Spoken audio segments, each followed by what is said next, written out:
The other day we were talking to some psychologist, fairly well known, and when I used that word, he was horrified.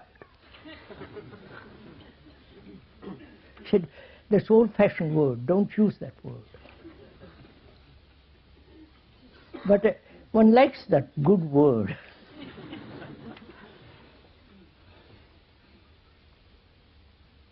So, what is goodness?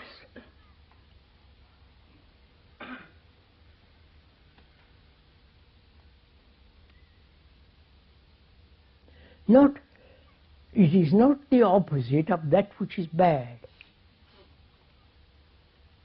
If it is the opposite of that which is bad, then goodness has its roots in badness. I don't know if one realizes this. Anything that has an opposite must have its roots in its own opposite. Right? So, goodness is not related to that which we consider bad. It's totally divorced from the other. So we must look at it as it is, not in a reaction to the opposite, as a reaction to the opposite. Right? Goodness implies a quality of deep integrity.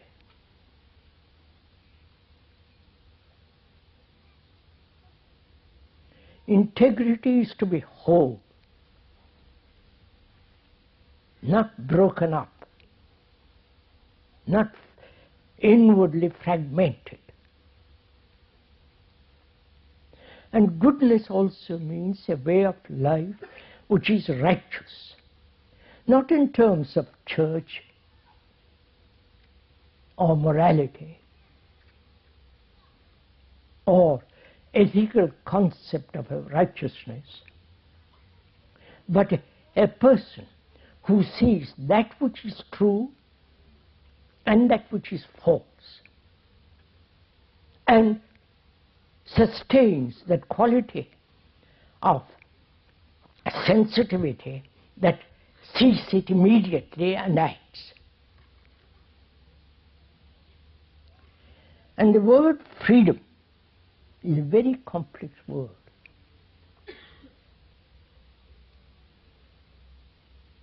When there is freedom, there is justice, there is goodness. So we have to inquire together, what is freedom?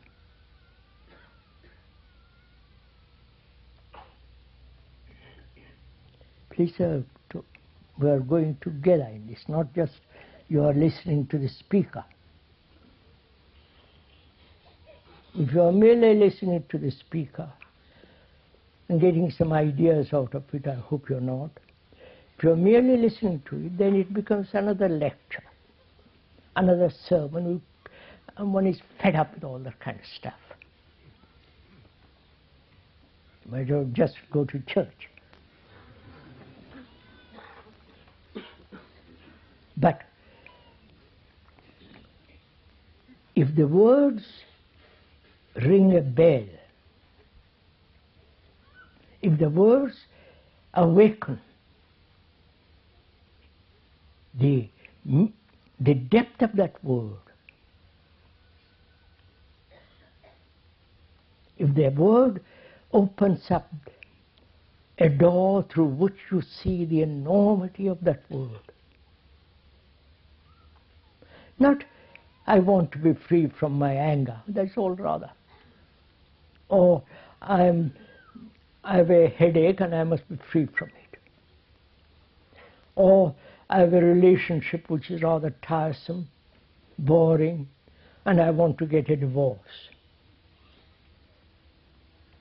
Freedom for us has been the capacity to choose. Because one chooses, one thinks one is free. Right? That's so. Because you can choose to go abroad. You can choose your work. You can choose what you want to do. But in the totalitarian world, you cannot do all that.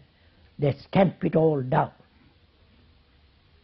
They want you to conform, obey, follow. In the so-called democratic world, there is still the choice of so-called freedom. Where there is choice, is there freedom? Please go into it. Who chooses? And why does one have to choose?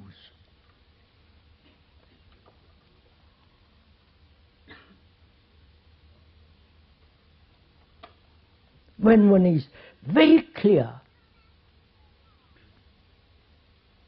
in one's capacity to think objectively, impersonally, not sentimentally, very precise.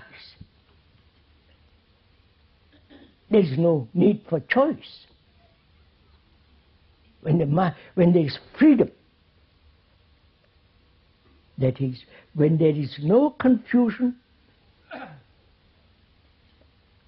then there is no choice. It's only a confused mind that chooses. This is so. You look at yourself. When you choose between two parliamentarians,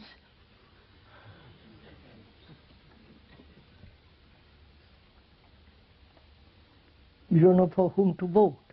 So you choose one whom you like, who sounds rather good verbally, but you know all that game. So what is freedom? Freedom is not the opposite of imprisonment. Right? Then again it becomes totally different kind of escape. So freedom is not escape from anything.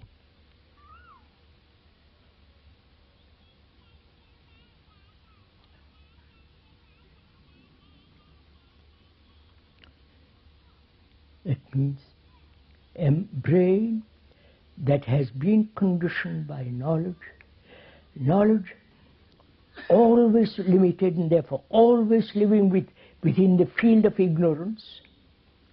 Such brains, which is the machinery of thought, through thought there can be no freedom. I wonder if we understand all this.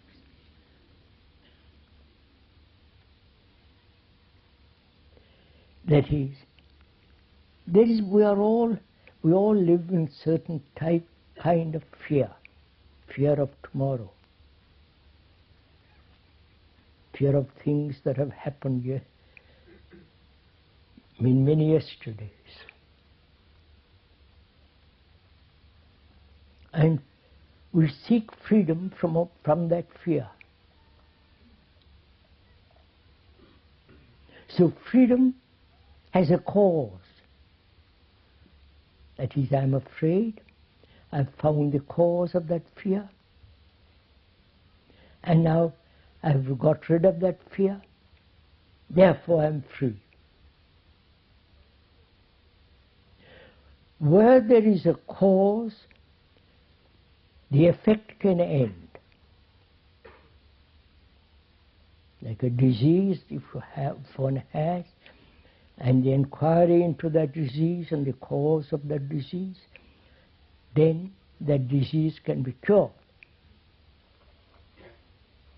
So if we think in terms of causation and freedom, then that freedom is not freedom at all.